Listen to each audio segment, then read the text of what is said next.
guys, it's a Seltzer Festival.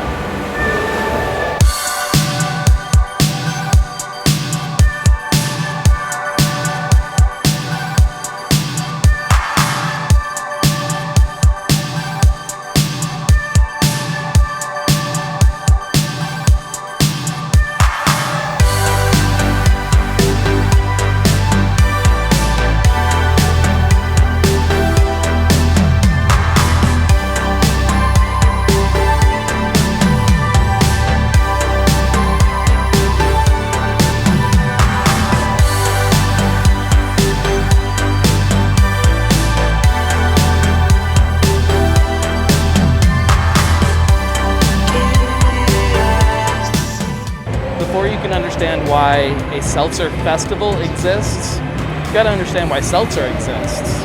Why has it gotten so popular? Why are people drinking this? Why is it taking over the world like some kind of weird juggernaut? To answer that, let's go somewhere quieter because there's a live band. Why not? Seltzer Festival. It's a little bit better, a little bit quieter, right? So I found a top secret location, not at the Seltzer Festival, to kind of sit down and talk to you. top secret location. Seltzer. Number one, we really need to talk about the fact that seltzer is not a fad and it is not going away. You, and by you I mean me, we need to kind of accept that fact that this is here to stay. And we know it's here to stay because, number one, the growth is insane. We're talking triple-digit growth every single year since 2016. That's real growth. You couple that up with the fact that drinkers are all adopting it. I have a really big secret to tell you guys. There's a lot of beer people that drink a lot of seltzer. Don't tell anybody I told you that. But on top of that, the breweries are adopting this. It's not like all of these craft breweries that you know and love are fighting this. They're all jumping on board, and they should, because this product is a real product with real benefits to you making it. That's just the first part. The fact that you need to be paying attention to seltzer. I do want to dive in a little bit to how this happened, but before we do that, we need to talk about Seltzer Festival. Go look.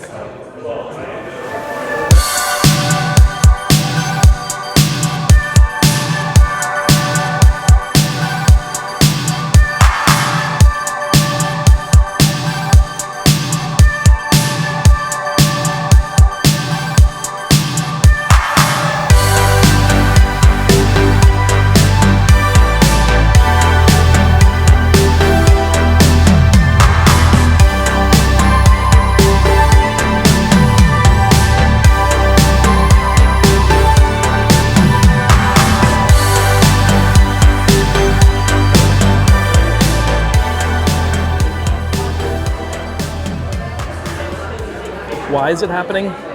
Why are seltzers happening? It's easy. I mean that. It's easy. Seltzers are easy. You can be a new drinker, an old drinker. You can be tired. You can be thirsty. You can be a little bit drunk already. None of that matters.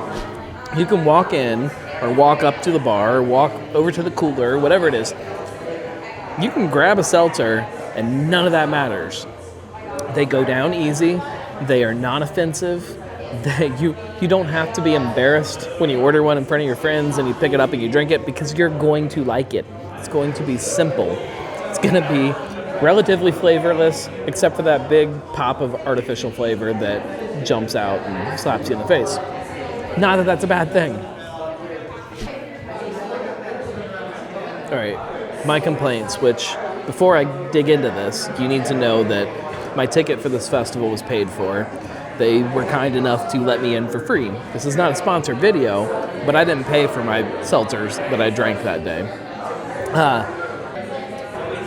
Cincy Seltzer Festival should have had Cincy Seltzers, and Truly was there. Truly was very loudly represented as a sponsor of the festival, but it felt like there were maybe 4-5 companies that were represented. none of them besides truly actually being local companies.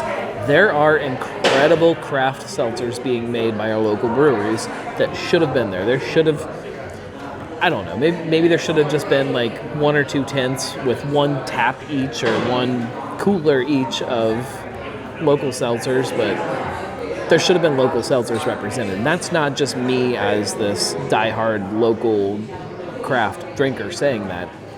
If you want to represent what Cincy Seltzer really is right now, you have to do that. That wasn't done. That being said, that's my biggest complaint. That being said, the people that were there, and it was overwhelmingly one sort of demographic, which is a whole another problem that's starting to develop with seltzer in general. But the people that were there, everybody that I saw or everybody that I talked to, everybody that I could observe was having an absolute blast. And nobody cared that there wasn't local seltzer being represented. There was every flavor of White Claw you could think of, every flavor of Truly, Corona, the Press, whatever, was all represented. That's good, I guess. People were happy. That was good. It was good. I think it was fun. I think it was fun.